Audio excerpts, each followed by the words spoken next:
ഞാൻ വ്യക്തമായി എന്റെ നിലപാട് പറഞ്ഞു. ഒരു വിഭാഗത്തെ മാത്രം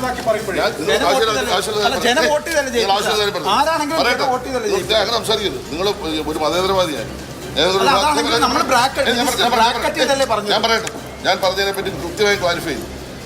ഏതെങ്കിലും ഒരു വിഭാഗത്തെ പറ്റി നിങ്ങൾ അവിടെ BJP ജയിച്ച ആളുടെ പേരും ലീഗിന് വേണ്ടി ജയിച്ച ആളുടെ പേര് നോക്കിയാൽ മതി. ഞാൻ പറഞ്ഞു. മലപ്പുറം കാസർഗോഡ് മാത്രം എടുത്ത് പറയുമ്പോൾ അസ്വാഭാവിക.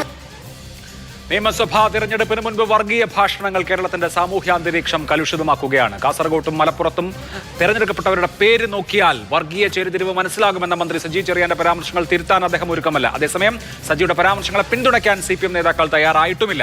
NSS SNDP ജനറൽ സെക്രട്ടറിമാരുടെ വിമർശനത്തിന് പ്രതിപക്ഷ നേതാവ് VD സതീശൻ ഇന്നും മറുപടി നൽകി.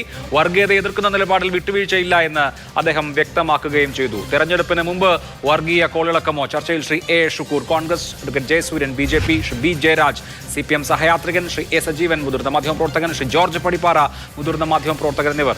ആദ്യം ശ്രീ B ജയരാജ്, എന്തുകൊണ്ടാണ് CPM നേതാക്കൾ ആവർത്തിച്ച് സമൂഹത്തിൽ ധ്രുവീകരണം ഉണ്ടാക്കുന്ന പ്രസ്താവനകൾ നടത്തിക്കൊണ്ടേയിരിക്കുന്നത്? ഒറ്റപ്പെട്ട പ്രസ്താവനകളല്ല. AK ബാലൻ പറയുന്നത് നമ്മൾ നേരത്തെ കേട്ടു. സജി ചെറിയാൻ പറയുന്നത് കേൾക്കുകയാണ്. അത് തിരുത്താനോ അതിൽ നിന്ന് പിൻവാങ്ങാനോ ഈ നേതാക്കൾ തയ്യാറാകുന്നുമില്ല. അപ്പോൾ ഇതൊരു പ്രൊജക്ടിന്റെ ഭാഗമായി ഇങ്ങനെ വേണം എന്ന് നിശ്ചയിച്ചുറപ്പിച്ചതാകാമല്ലോ.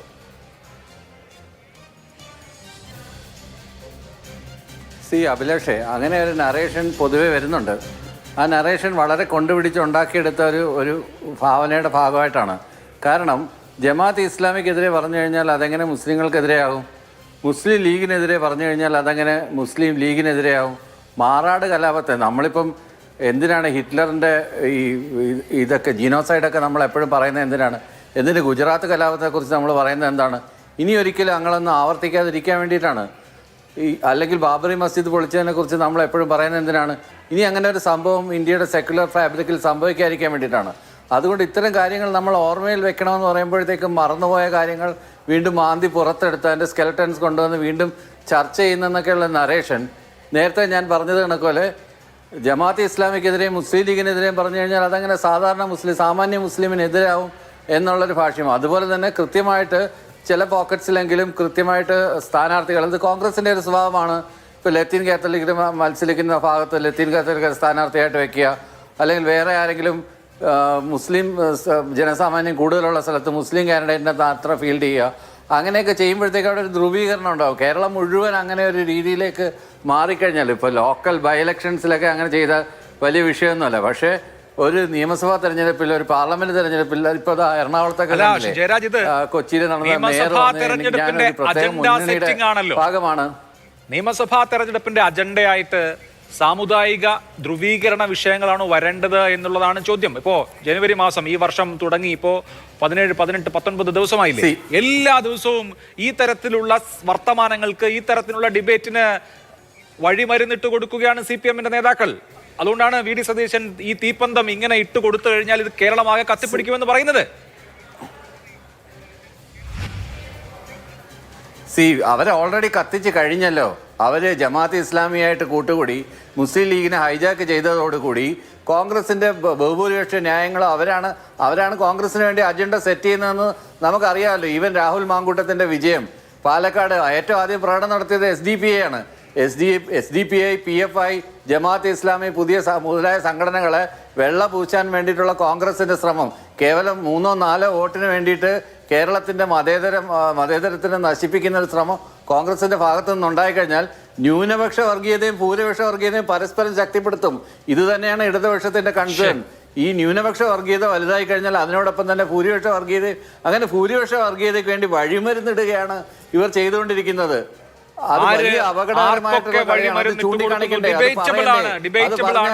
ഞാൻ അങ്ങയിലേക്ക് വരാം. ശ്രീ A ഷുക്കൂർ, മന്ത്രി സജി ചെറിയാൻ ഇന്ന് വിശദീകരിച്ചു. അദ്ദേഹം പറഞ്ഞ കാര്യം കാസർഗോഡ് ഒരു സ്പെസിഫിക് കേസായിട്ട് എടുത്താൽ ന്യൂനപക്ഷ കൺസോൾട്ടേഷൻ ഉണ്ടായാൽ അതിന് കൗണ്ടറായിട്ട് ഭൂരിപക്ഷ കൺസോൾട്ടേഷനും ഉണ്ടാവും. അപ്പോൾ കാസർഗോഡ് മുനിസിപ്പാലിറ്റിയിൽ ഹിന്ദു ഭൂരിപക്ഷ മേഖലകളിൽ BJP ജയിക്കുന്നു, മുസ്ലിം ഭൂരിപക്ഷ മേഖലകളിൽ മുസ്ലിം ലീഗ് ജയിക്കുന്നു. അപ്പോൾ ആ നിലയ്ക്കുള്ള സാമുദായിക ഏകോപനം രണ്ടു കൂട്ടരുടെയും ഭാഗത്തുനിന്ന് ഉണ്ടാവുന്നത് ആപൽക്കരമാണ് എന്ന് പറഞ്ഞു അദ്ദേഹം. പിന്നെ അതിനുപയോഗിച്ച വാക്കുകളൊക്കെ നിശ്ചയമായും വ്യാഖ്യാനക്ഷമമാണ് എന്ന് മാത്രമല്ല ബുദ്ധിമുട്ടുണ്ടാക്കുന്നതുമാണ്. ഇപ്പോൾ ഈ ഒരു പോയിന്റിൽ കയറി അങ്ങ് പിടിച്ചാൽ അത് നല്ലതിനാകുമോ മോശമാകുമോ ശ്രീ ഷുക്കൂർ? അല്ല, നമ്മുടെ ഈ മന്ത്രി സജി ചെറിയാൻ നമ്മുടെ നാടിന് എത്രമാത്രം ആപൽക്കരമായ സാഹചര്യം ഉണ്ടാക്കുന്നൊരു മന്ത്രിയാണ്. ഈ മന്ത്രിക്കെതിരെ നടപടിയെടുക്കേണ്ട കാലം എത്ര കഴിഞ്ഞിരിക്കുന്നു?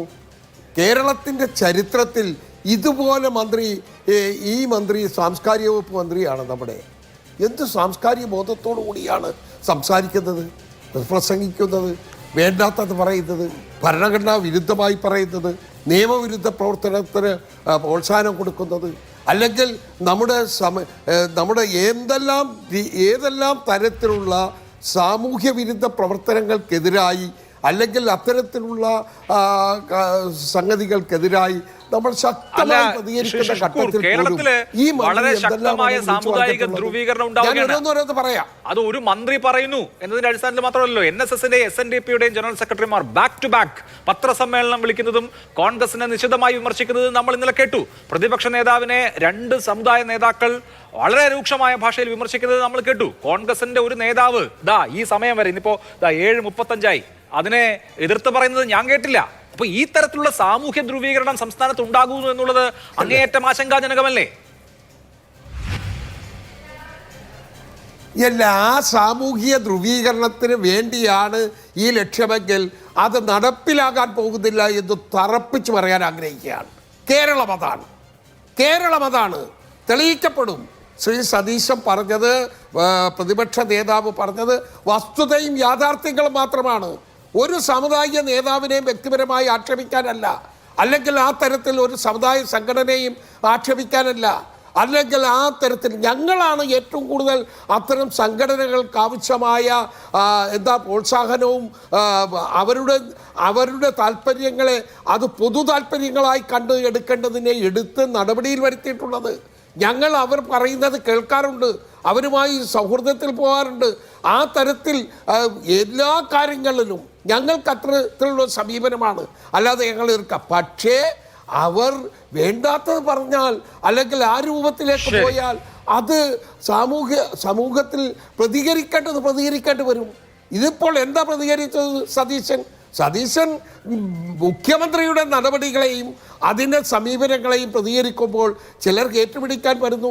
അവർക്ക് ഏതായാലും മറുപടി നമ്മുടെ സമൂഹം കൊടുക്കും, ഒരു സംശയം വേണ്ട.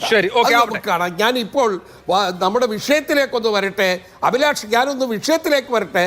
അതായത് ഈ മന്ത്രി ഇപ്പോൾ പറഞ്ഞത്, ഏറ്റവും ഒടുവിൽ പറഞ്ഞത് എത്രമാത്രം നമ്മുടെ മതസ്പർദ്ധ ഉണ്ടാക്കുന്ന കാര്യമാണ്, നമ്മുടെ വിദ്വേഷമുണ്ടാക്കുന്ന, ഈ സമൂഹത്തിൽ വിഭജനമുണ്ടാക്കുന്ന ഒരു രൂപത്തിലല്ലേ പറഞ്ഞത്. പറഞ്ഞിട്ടില്ല എന്നും അതിനെ ന്യായീകരിക്കാനും അതിനെ തള്ളിപ്പറയുന്നില്ല എന്നാൽ ന്യായീകരിക്കാനും വന്നിരിക്കുന്നത് കണ്ടു. ഇത് തന്നെയല്ലേ ഇന്ത്യൻ ഭരണഘടനയെ കുറിച്ച് പറഞ്ഞത്? ഒരു DYSPയുടെ റിപ്പോർട്ടിന്റെ അടിസ്ഥാനത്തിൽ അധികരിക്കുകയാണ്. ഈ മന്ത്രിയെ അറസ്റ്റ് ചെയ്യേണ്ട സമയം കഴിഞ്ഞിരിക്കുന്നു. കേസെടുക്കണം, അറസ്റ്റ് ചെയ്ത് ഒരു മുഖ്യമന്ത്രി ചെയ്യേണ്ടത്, അല്ലെങ്കിൽ പുറത്താക്കിയിട്ട് നടപടിയിലേക്ക് പോകണം. അഡ്വക്കേറ്റ് ജയസൂര്യൻ, NSSന്റെയും SNDPയുടെയും ജനറൽ സെക്രട്ടറിമാർ LDFന് വേണ്ടി ബാറ്റ് ചെയ്യുന്നത് നമ്മൾ ഇന്നലെ കണ്ടു. ഇന്ന് അതിനോട് VD സതീശൻ പ്രതികരിക്കുന്നത് കണ്ടു. മന്ത്രി സജി ചെറിയാൻ ഇന്നലെ പറഞ്ഞ കാര്യങ്ങൾ വിശദീകരിക്കുന്നത് കണ്ടു. ഞാനതിൽ നിന്ന് പിന്നോട്ട് പോകില്ല എന്ന് പറയുന്നത് നമ്മൾ കേട്ടു. എന്താണ് ഈ കേരളത്തിൽ സംഭവിച്ചുകൊണ്ടിരിക്കുന്നത്? BJP ഒരു ബെഞ്ച് സിറ്ററായി മാറുകയാണോ? ഭൂരിപക്ഷ ഏകീകരണം LDFന് വേണ്ടി സംഭവിക്കുമോ എന്ന ആശങ്കയിലാണോ ഇപ്പൊ BJP? അല്ല, BJPക്ക് അങ്ങനെ യാതൊരു ആശങ്കയുമില്ല. ഭൂരിപക്ഷ ഏകീകരണം എന്നുള്ള നിലയിൽ NSSും SNDPയും തുറന്ന് സംസാരിക്കേണ്ടി വന്ന സാമൂഹിക രാഷ്ട്രീയ സാഹചര്യം കേരളത്തിൽ ആര് സൃഷ്ടിച്ചു എന്നുള്ള സജീവ ചർച്ചയാണ് ഇപ്പോൾ കേരളത്തിലെ എല്ലാ വീടുകളിലും നടക്കുന്നത്. ഇവിടെ VD സതീശൻ പറഞ്ഞതോ അല്ലെങ്കിൽ സജി ചെറിയാൻ പറഞ്ഞതോ NSSന്റെയും SNDPയുടെയും ജനറൽ സെക്രട്ടറിമാർ പറഞ്ഞതോ ഒക്കെ പെട്ടെന്നൊരു ദിവസം അങ്ങ് പൊട്ടി വീണ കാര്യങ്ങളല്ല. അത് കേരളത്തിൻ്റെ രാഷ്ട്രീയ സാമൂഹിക പശ്ചാത്തലത്തിൽ പതിറ്റാണ്ടുകളായി നട്ടു വളർത്തിക്കൊണ്ടുവന്നതാണ് ഇവിടുത്തെ LDFും UDFും. അവരുടെയൊക്കെ സമീപനം അതായിരുന്നു. അതായത് സ്ഥാനാർത്ഥികളെ നിർണ്ണയിക്കുമ്പോൾ, മന്ത്രിമാരെ നിർണ്ണയിക്കുമ്പോൾ, വകുപ്പുകൾ വീതം വയ്ക്കുമ്പോൾ, സീറ്റുകൾ അനുവദിക്കുമ്പോൾ എല്ലാം ഇവരൊക്കെ എവിടെയാണ് പോയത്? ഇവരൊക്കെ പോയത് മത സാമുദായിക സംഘടനാ നേതാക്കന്മാരുടെയും സഭാ നേതാക്കന്മാരുടെയും ആസ്ഥാനങ്ങളിലേക്കാണ്. അവിടെ പോയിരുന്ന് ചർച്ച ചെയ്ത് അവിടെ നിന്ന് കിട്ടുന്ന അനുഗ്രഹത്തോടു കൂടി മാത്രം സ്ഥാനാർത്ഥികളെ പ്ലേസ് ചെയ്യുന്ന ഒരു സംസ്കാരം കേരളത്തിൽ ഉണ്ടാക്കി വെച്ചത് ഇവിടുത്തെ LDFും UDFുമാണ്. അതിന് നേതൃത്വം കൊടുത്തത് ഇവിടുത്തെ കോൺഗ്രസ് പാർട്ടിയും CPM-ഉം തന്നെയാണ്. ഇത്രയും കാലം ഇത് ഒളിച്ചും പാത്തുമൊക്കെ നടത്തിയിരുന്നു. പുറമെ അങ്ങനെയൊന്നും ആരും പറയുമായിരുന്നില്ല. പക്ഷേ ഈ പറയുന്ന നേതാക്കന്മാർക്ക്, ഈ പറയുന്ന സംഘടനാ നേതാക്കന്മാർക്ക്, രാഷ്ട്രീയ അല്ല സംഘടനാ സാമുദായിക നേതാക്കന്മാർക്ക് അഹിതമായ കാര്യങ്ങളിലേക്ക് വഴിവിട്ട് കാര്യങ്ങൾ പോവുകയും അത് ഏകപക്ഷീയമായ പ്രീണനമായി മാറുകയും ചെയ്തപ്പോൾ പൊട്ടിത്തെറികൾ ഉണ്ടാകുന്നു. ഇപ്പോഴാണ് ഇത് പരസ്യമായി ചർച്ച ചെയ്യപ്പെടുന്നത് എന്ന് മാത്രം. ഏതായാലും ഇത് BJPക്ക് വളരെ അനുകൂലമായ സാഹചര്യമാണ്. BJP വളരെ വ്യക്തമായി പറയുന്നുണ്ട്. BJPക്ക് എങ്ങനെയാണ് അനുകൂലമായ സാഹചര്യമാവുന്നത്? 10 കൊല്ലം മുമ്പ് NDAയുടെ താരപ്രചാരകനായി ഹെലികോപ്റ്ററിൽ പറന്ന് നടന്ന വെള്ളാപ്പള്ളി നടേശൻ ഇപ്പോൾ LDFന് വേണ്ടി വാദിക്കുകയാണ്. 3ാം തവണയും പിണറായി എന്ന് അദ്ദേഹം പ്രഖ്യാപിച്ചു കഴിഞ്ഞു. ഇന്നലെ ജി സുകുമാരൻ നായർ കഴിഞ്ഞ നിയമസഭാ തെരഞ്ഞെടുപ്പിന്റെ രാവിലെ വോട്ട് ചെയ്യാൻ പോകുമ്പോൾ, വോട്ട് ചെയ്തിട്ട് ഇറങ്ങുമ്പോൾ ഒക്കെ പറഞ്ഞ കാര്യങ്ങൾ നമ്മൾ കേട്ടതാണ്. LDFനെതിരെ പരസ്യമായി നിലപാടെടുത്ത ജി സുകുമാരൻ നായർ ഇന്നലെ പറഞ്ഞ എന്താ? BJPയെ കുറിച്ച് പറഞ്ഞ എന്താ? BJP അധികാരത്തിലെത്തിയിട്ട് ശബരിമലയ്ക്ക് വേണ്ടി എന്ത് ചെയ്തു എന്ന് ചോദിച്ചു അദ്ദേഹം പമ്പ മലിനമായി കിടക്കുന്നത് ചൂണ്ടിക്കാണിച്ച് പരിഹസിച്ചത് നമ്മൾ കേട്ടില്ലേ? BJPയെയും കോൺഗ്രസിനെയും അതിന്റെ നേതാക്കളെയും നിശിതമായി വിമർശിക്കുന്നു. LDFന് ബ്ലാങ്ക് ചെക്ക് കൊടുക്കുന്നു. കേരളത്തിലെ 2 സമുദായത്തിലെ 2 പ്രധാനപ്പെട്ട നേതാക്കൾ, 2 സമുദായങ്ങളെ നയിക്കുന്ന നേതാക്കൾ അനിതര സാധാരണമായ സാഹചര്യമാണ്. അതാണ് ഞാൻ ചോദിച്ചത്. കേരളത്തിലെ ഭൂരിപക്ഷ ഏകീകരണം LDFന് അനുകൂലമായി സംഭവിക്കുകയാണോ എന്ന്. ഒരിക്കലുമല്ല. അതായത് ഇവിടെ വളരെ വ്യക്തമായിട്ട് വെള്ളാപ്പള്ളി നടേശൻ പറഞ്ഞ ഒരു കാര്യമുണ്ട്. ഇവിടെ NSSന്റെയും SNDPയുടെയും, അതായത് നായാടി മുതൽ നമ്പൂതിരി വരെയുള്ള ഐക്യത്തിന് വേണ്ടി ശ്രമിച്ച സമയത്ത് അത് പരാജയപ്പെടുത്തിയത് ഞങ്ങളെ ദുസ്വാധീനം ചെയ്ത മുസ്ലിം ലീഗാണ് എന്ന് ശ്രീ വെള്ളാപ്പള്ളി നടേശൻ വ്യക്തമാക്കുകയുണ്ടായി. അതേ സംബന്ധിച്ച് NSSും SNDPയും ഇനി അകന്നു നിൽക്കേണ്ടവരല്ല, യോജിച്ച് മുന്നേറേണ്ട സമയമായിരിക്കുന്നു, അതാണ് ശരി എന്ന് ബോധ്യമായിരിക്കുന്നു എന്ന് വെള്ളാപ്പള്ളി നടേശൻ പറയുമ്പോൾ, മറുവശത്ത് ശ്രീ സുകുമാരൻ നായർ NSSന്റെ ജനറൽ സെക്രട്ടറി എങ്ങനെയാണ് പ്രതികരിച്ചതെന്ന് നമ്മൾ കണ്ടതാണ്. NSSും SNDPയും യോജിക്കുന്നതിൽ ആർക്കാണ് ഇത്ര വിഷമം എന്നാണ് അദ്ദേഹം ചോദിച്ചത്. അതായത് യോജിപ്പിന്റെ പാതയിലേക്ക് വരുന്നു എന്നുള്ളതാണ് വെള്ളാപ്പള്ളി നടേശനും അതേപോലെ തന്നെ ശ്രീ സുകുമാരൻ നായരും സൂചിപ്പിച്ചത്.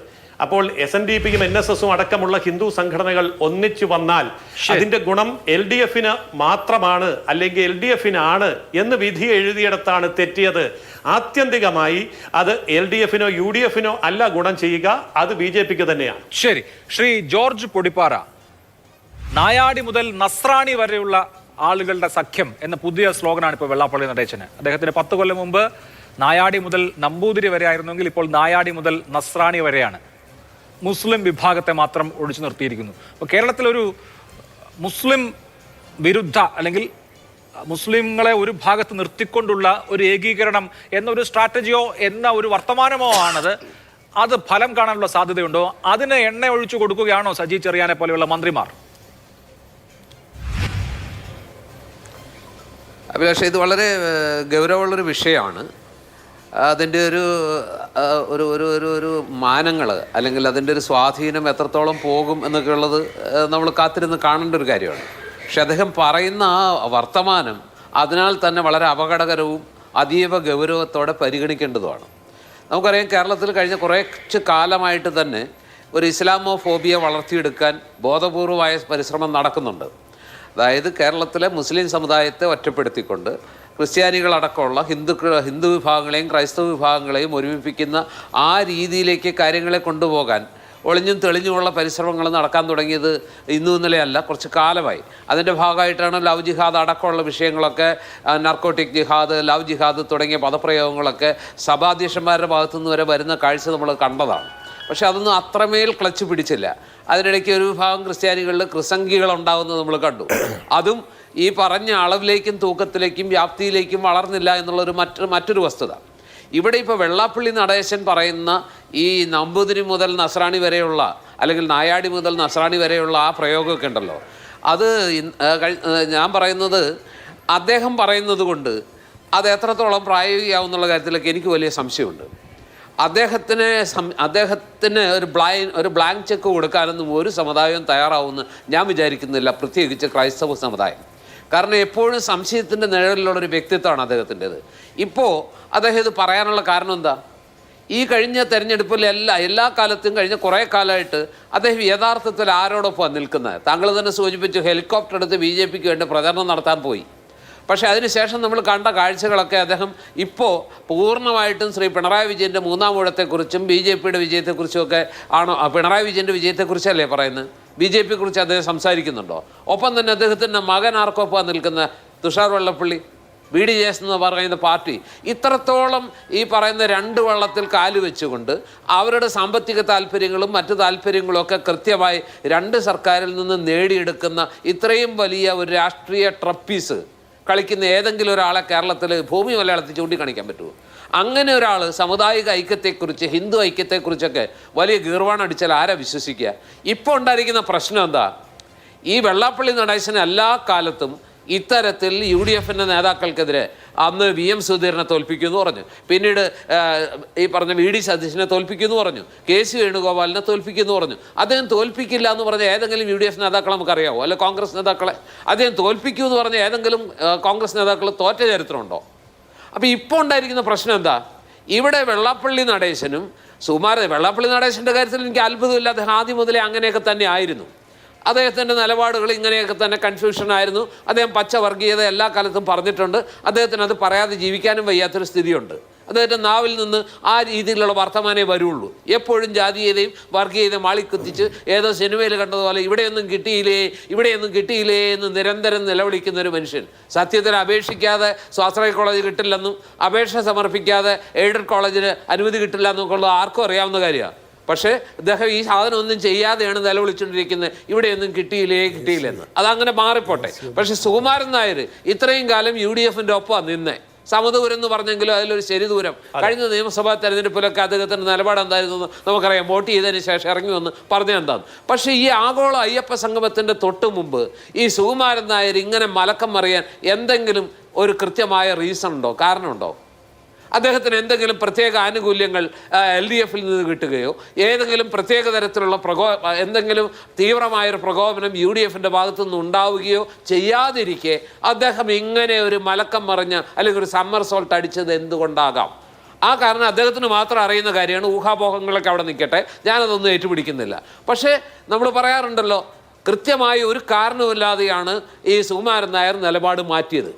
നമുക്കറിയാം, ശബരിമല പ്രക്ഷോഭത്തിൻ്റെ അല്ലെങ്കിൽ യുവതീ പ്രവേശനവുമായിട്ട് ബന്ധപ്പെട്ട് ഏറ്റവും വലിയ പ്രക്ഷോഭ നായകൻ എന്ന് പറയുന്നത് സുകുമാരൻ നായരായിരുന്നു. നാമജപ ഘോഷയാത്രയ്ക്ക് ശേഷമാണ് ബാക്കിയുള്ളവരൊക്കെ അത് ഏറ്റെടുത്തത്. പക്ഷെ അങ്ങനെയുള്ള അദ്ദേഹം ശബരിമല കൊള്ളയുടെ കാര്യത്തിൽ പോലും ഒന്നും പറയുന്നില്ല. ഇപ്പോൾ പഴയ തീവ്രതയൊന്നുമില്ല. അദ്ദേഹം ഇടതുമുന്നണിക്ക് ഗുഡ് സർട്ടിഫിക്കറ്റ് കൊടുക്കുകയാണ്. അപ്പോൾ എവിടെയോ സംതിങ് റോങ് സംവെയർ, ഇവർക്ക് എന്തോ സംഭവിച്ചിട്ടുണ്ട്.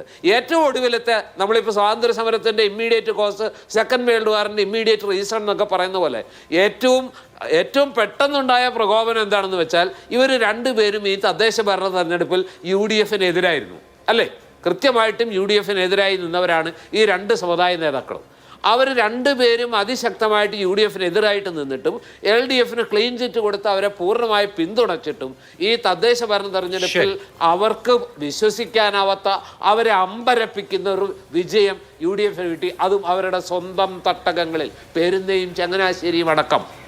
അതുപോലെ ആലപ്പുഴയിലും ഇദ്ദേഹത്തിന് വിശ്വസിക്കാനാവാത്ത ഫലം കണ്ടു. അപ്പോൾ സ്വാഭാവികമായിട്ട് ഇവർ രണ്ടുപേരും അന്തിച്ചു പോയി, അമ്പരന്ന് പോയി. അവരവരുടെ അസ്തിത്വ അപകടത്തിലാണെന്ന് തിരിച്ചറിയുന്നുണ്ട്.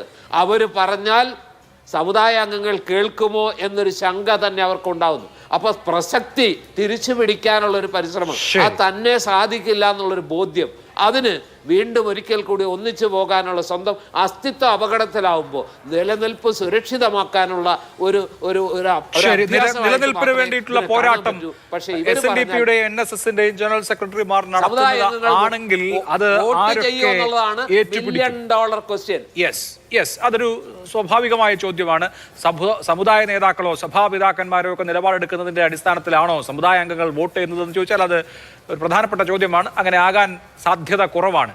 ഇവിടെ ശ്രീ A സജീവൻ CPMന്റെ ഇക്കാര്യത്തിലെ നിലപാടിനെയും നിലപാടില്ലായ്മയെയും എങ്ങനെ കാണണം? സജി ചെറിയാൻ അദ്ദേഹം കടത്തി പറയുന്ന ആളാണ്. പലപ്പോഴും പറയുന്ന കാര്യത്തിൽ അദ്ദേഹത്തിന് പൂർണ്ണമായ ബോധ്യമുണ്ടോ എന്ന് പോലും നമുക്ക് സംശയം തോന്നാറുണ്ട്. ഭരണഘടനയെക്കുറിച്ച് മുമ്പ് പറഞ്ഞതൊക്കെ നമ്മുടെ ഓർമ്മയിലുണ്ടല്ലോ. അദ്ദേഹം ഇന്നലെ പറഞ്ഞു, ഇന്നത് തിരുത്തുന്നില്ല. CPM നേതാക്കൾ അത് തള്ളുന്നുമില്ല, കൊള്ളുന്നുമില്ല. ഈ ഒരു ഇലക്ഷന്റെ സന്ദർഭത്തിൽ തിരിച്ചടി ഉണ്ടാവുന്ന ഒരു പരാമർശം വന്നാൽ സാധാരണ നിലയിൽ എയർ ക്ലിയർ ചെയ്യാൻ നേതാക്കൾ ശ്രമിക്കേണ്ടതാണ്. ഈ കാര്യത്തിൽ അതുമില്ല. നമ്മൾ ഇതിനകത്ത് നിന്ന് എന്താണ് മനസ്സിലാക്കേണ്ടത്? മുസ്ലിം വോട്ട് വലിയ തോതിൽ നഷ്ടപ്പെടും, അതിനെന്തായാലും എന്തൊക്കെ ചെയ്താലും കിട്ടാൻ പോകുന്നില്ല എന്ന് ബോധ്യമായിട്ട് എന്നാൽ പിന്നെ വേറെ എന്തെങ്കിലും കിട്ടട്ടെ എന്ന ലൈനിലേക്ക് തുറന്നു ചോദിച്ചാൽ അങ്ങനെ പോകുന്നുണ്ടോ CPM? തീർച്ചയായും അങ്ങനെ പോകുന്നുണ്ടോ എന്നതിൻ്റെ ഏറ്റവും വലിയ തെളിവാണ് ഈ സജി ചെറിയാൻ ഇപ്പോൾ പറഞ്ഞത് മാത്രമല്ല, വെള്ളാപ്പള്ളി നടേശനെ പൊക്കിക്കൊണ്ട് നടക്കുന്നതും മറ്റു കാര്യങ്ങളൊക്കെ നോക്കിക്കഴിഞ്ഞാൽ ഈ ഹിന്ദു വോട്ടുകൾ പരമാവധി കിട്ടാൻ വേണ്ടിയിട്ട് മുസ്ലിങ്ങളെ മറ്റൊരു വിഭാഗമാക്കിയിട്ട് അവർ ഞങ്ങൾക്ക് വോട്ട് ചെയ്യില്ല എന്നുള്ള ബോധ്യത്തിൽ നിന്നും ഉണ്ടാകുന്ന ഒരു കാര്യമാണ്. ഇപ്പോൾ സജി ചെറിയാൻ പറഞ്ഞ കാര്യത്തിന് മുമ്പേ നോക്കിക്കഴിഞ്ഞാൽ മുഖ്യമന്ത്രി കാറിൽ കയറ്റിയ വെള്ളാപ്പള്ളിയെ കാറിൽ കയറ്റിയ നമുക്ക് മാറ്റി നിർത്താം. പക്ഷേ മുഖ്യമന്ത്രി ഈ അദ്ദേഹത്തിനെ പ്രകീർത്തിച്ചുകൊണ്ട് സംസാരിച്ചത് എപ്പോഴാണ്? മഞ്ചേരി പ്രസംഗം. വെള്ളാപ്പള്ളി നടേശൻ മഞ്ചേരിയിൽ അതിവർഗീയമായിട്ടുള്ള രീതിയിൽ സംസാരിച്ചതിന് ശേഷമാണ് അദ്ദേഹത്തിനെ ആദരിക്കുന്ന ചടങ്ങിൽ വെച്ച് അദ്ദേഹത്തെ ശ്രീനാരായണ ഗുരുവിൻ്റെ ഏറ്റവും ഉത്തമ ശിഷ്യനായിട്ടൊക്കെ അദ്ദേഹം പ്രകീർത്തിച്ചത്. അത് നമുക്ക് വളരെ അറിയാലോ. സാധാരണഗതിയിൽ നോക്കിയാൽ വെള്ളാപ്പള്ളി നടേശനെ പോലെ ശ്രീനാരായണ ഗുരുവിൻ്റെ തത്വങ്ങൾ അല്പമെങ്കിലും മനസ്സിലാക്കുന്ന ആളുകൾക്ക് വെള്ളാപ്പള്ളി നടേശന് അതെന്താണെന്ന് അറിയില്ല. അത് കടലെന്താണ്, കടലാടി എന്താണെന്ന് അറിയാത്ത രൂപത്തിൽ ശ്രീനാരായണ ഗുരുവിൻ്റെ തത്വങ്ങളെക്കുറിച്ച് ഒന്നും മനസ്സിലാക്കാത്ത ആ മനുഷ്യനാണെന്ന് അറിഞ്ഞുകൊണ്ട് അദ്ദേഹത്തെ പ്രകീർത്തിക്കേണ്ട കാര്യമുണ്ടോ? തൊട്ട് മുമ്പേ ഈ മഞ്ചേരിയിൽ അദ്ദേഹത്തിൻ്റെ പ്രസംഗം ഒരു പ്രകോപനവുമില്ലാതെ ആണ് അദ്ദേഹം അതിരൂക്ഷമായിട്ട് മുസ്ലിങ്ങൾക്കെതിരെ പറഞ്ഞത്. പിന്നീട് അത് മുസ്ലിം ലീഗിനെതിരെ മുസ്ലിം ലീഗ് ഒരു പാർട്ടിയാണല്ലോ. പാർട്ടിയേക്കാൾ കൂടുതൽ മുസ്ലിം സമുദായത്തിന് കോളേജുകളും വിദ്യാഭ്യാസ സ്ഥാപനങ്ങളും കൊടുത്തതിനെ കുറിച്ചാണല്ലോ അദ്ദേഹം പറഞ്ഞിട്ടുള്ളത്. ഈഴവന്മാർക്ക് കിട്ടുന്നില്ല, ഈഴവന്മാർക്കും തീയന്മാർക്കും കിട്ടുന്നില്ല എന്നുള്ളതായിരുന്നു അദ്ദേഹത്തിൻ്റെ പരാതി. അപ്പോൾ അത് സാമുദായികമായ വിഭജനം വെച്ചുകൊണ്ട് പറഞ്ഞതാണ്. എന്നിട്ടും അദ്ദേഹത്തെ പ്രകീർത്തിക്കുന്ന കാര്യം കാറിൽ കയറ്റിയതിന് ഞാൻ ഇത്ര ഗംഭീരമായിട്ടൊന്നും ഇപ്പോൾ കാണുന്നത്, കാരണം അത് സ്വാഭാവികമായ നടപടിയാണ്. പക്ഷേ അദ്ദേഹത്തെ പ്രകീർത്തിച്ചുകൊണ്ട് പറയുന്നു, അദ്ദേഹത്തെ ആദരിക്കുന്നു, ഇദ്ദേഹം വളരെ ഉത്തമനായിട്ടുള്ള മനുഷ്യനാണ്, ഇദ്ദേഹം മതേതരത്വത്തിൻ്റെ പ്രതീകമാണ് എന്ന രീതിയിലൊക്കെ പറഞ്ഞല്ലോ. ഇപ്പോൾ ഈ സജി ചെറിയാൻ അവസാനം പറഞ്ഞു ഇത് തന്നെയാണ്. സജി ചെറിയാൻ ഞാൻ സജി ചെറിയാൻ പറഞ്ഞതിന് ശേഷവും ഈ കാസർഗോഡ് നിന്ന് ജയിച്ച ആളുകളുടെയും മലപ്പുറത്ത് ജയിച്ച ആളുകളുടെയും തദ്ദേശ തെരഞ്ഞെടുപ്പിലാണെങ്കിലും അതിനു മുമ്പത്തെ നിയമസഭാ തെരഞ്ഞെടുപ്പിലാണെങ്കിലും അതിനു മുമ്പത്തെ ലോക്സഭാ തെരഞ്ഞെടുപ്പിലാണെങ്കിലും ഒക്കെ ജയിച്ച ആളുകളുടെ കണക്കൊക്കെ എടുത്തു നോക്കി. അതിൽ അവരുടെ പേരിന് പിറകിൽ ഇവർ ഭീകരവാദികളാണെന്നോ അല്ലെങ്കിൽ തീവ്രവാദികളാണെന്നുള്ള ഒരു എഴുത്തും കണ്ടില്ല. അവർ ചില സമുദായത്തിൽ പെട്ട ആളുകളായിരിക്കും. ഇനി സജി ചെറിയാൻ പറയുന്നത് ശരിയാണെന്ന് വെക്കുക, അവിടെ ഈ 2 ജില്ലകളിൽ നിന്നും ജയിച്ചിട്ടുള്ളത് മുഴുവൻ ഒരു 90% മുസ്ലിങ്ങളാണ് എന്ന് വെച്ചാൽ അവരാണ് ജയിച്ച ആളുകൾ. അവരെ എതിരിട്ട ആളുകളോ? വളരെ കൃത്യമായിട്ട് ആ കണക്കുകൂടി സജി ചെറിയാൻ പറയണം. അവരെ എതിരിട്ട് കൃത്യമായിട്ടും ഇതേപോലെ മുസ്ലിം സ്ഥാനാർത്ഥി മുസ്ലിങ്ങളെ തന്നെ നിർത്തിയിട്ടുണ്ട്. ഞാൻ ഒറ്റ ഉദാഹരണം പറയാം. ഞാൻ നിൽക്കുന്ന ബേപ്പൂർ മണ്ഡലത്തിൽ ഒരു കാലത്ത് ചാത്തുണ്ണി മാഷായിരുന്നു. അത് അദ്ദേഹം തുടർച്ചയായി ജയിച്ചുകൊണ്ടിരുന്ന മണ്ഡലമാണ്. അവിടെ പിന്നീട് 77 തെരഞ്ഞെടുപ്പിൽ NP മൊയ്തീൻ ജയിക്കുന്നു. NP മൊയ്തീൻ ജയിച്ചതിന് ശേഷം കൗതുകരമായിട്ട് പിന്നീട് 2 വിഭാഗക്കാർ അവിടെ മുസ്ലിങ്ങളെ മാത്രം നിർത്തുന്നു.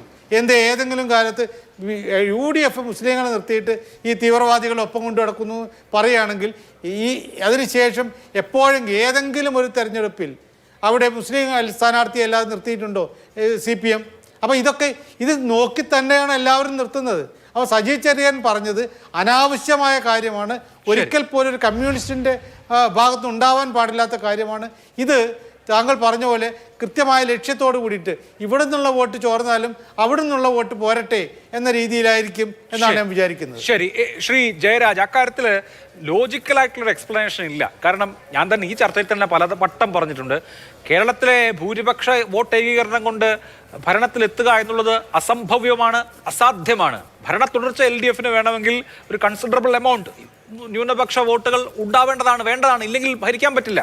ഡെമോഗ്രഫി അനുസരിച്ച് നമ്മൾ നോക്കിയാൽ അതെ അങ്ങനെ പറ്റൂ എന്നിരിക്കെ സമ്പൂർണ്ണമായി മുസ്ലിം ജനവിഭാഗത്തെ അന്യവൽക്കരിക്കുന്ന വിധത്തിലുള്ള പരാമർശങ്ങൾ ആവർത്തിച്ചുണ്ടാവുന്നു. അത് ഒരു തരത്തിലും ബ്രിഡ്ജ് ചെയ്യാനുള്ള ശ്രമം ഉണ്ടാകുന്നുമില്ല. അത് അതിന്റെ ലോജിക് എന്താണ്? താങ്കൾക്ക് അതെന്താണ് മനസ്സിലാക്കാൻ കഴിയുന്നത്? ഇപ്പോൾ മുസ്ലിം ജനവിഭാഗങ്ങൾക്കിടയിൽ LDF-നോട് ഒരു ട്രസ്റ്റ് ഡെഫിസിറ്റ് ഉണ്ട്. അത് റിവേഴ്സബിൾ ആണ്, അത് ഇറിവോക്കബിൾ ആണ്, ഒരു കാരണവശാലും അത് പരിഹരിക്കാൻ പറ്റില്ല, പോയി ഇനി ഒരു രക്ഷയില്ല എന്ന മട്ടിലാണോ കാര്യങ്ങൾ?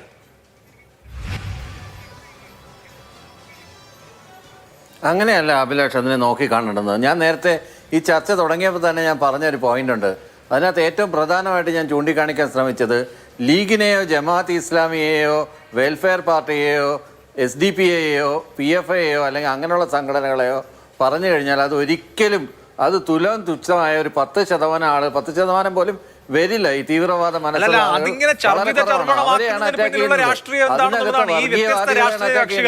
മുസ്ലിം ലീഗ് LDF-നോട് അനുകൂലമായ സമീപനം സ്വീകരിച്ചിട്ടുള്ള കാലഘട്ടം ഉണ്ടായിട്ടുണ്ട്. ഈ പറഞ്ഞ വെൽഫെയർ പാർട്ടി വരുന്നതിന് മുമ്പുള്ള ഘട്ടത്തിൽ ജമാഅത്തെ ഇസ്ലാമി തുടർച്ചയായ തെരഞ്ഞെടുപ്പുകളിൽ LDF-നെ പിന്തുണച്ചിട്ടുണ്ട്. ഇത് മുഖ്യ നറേറ്റീവ് ആക്കി പൊളിറ്റിക്സ് കളിക്കുന്നതിന്റെ ഉദ്ദേശം എന്താണ് എന്നുള്ളതാണ് എന്റെ പ്രശ്നം, എന്റെ വിഷയം. ഇതിനകത്ത് മുഖ്യ നറേറ്റീവ് ആക്കുന്നത് ആരാണ്? ഇതെല്ലാം മുസ്ലിങ്ങൾക്കെതിരാണെന്നുള്ളൊരു നറേഷൻ സൃഷ്ടിക്കുന്നതാണ് ഇതിനകത്തുള്ള ഏറ്റവും വലിയ കുൽസിത പ്രവൃത്തി എന്ന് പറയുന്നത്.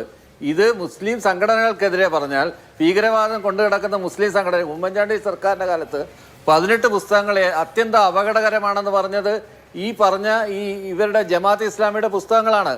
ജമാഅത്ത് ഇസ്ലാമിയുടെ പുസ്തകങ്ങളിൽ പറയുന്നത് എന്താണ്?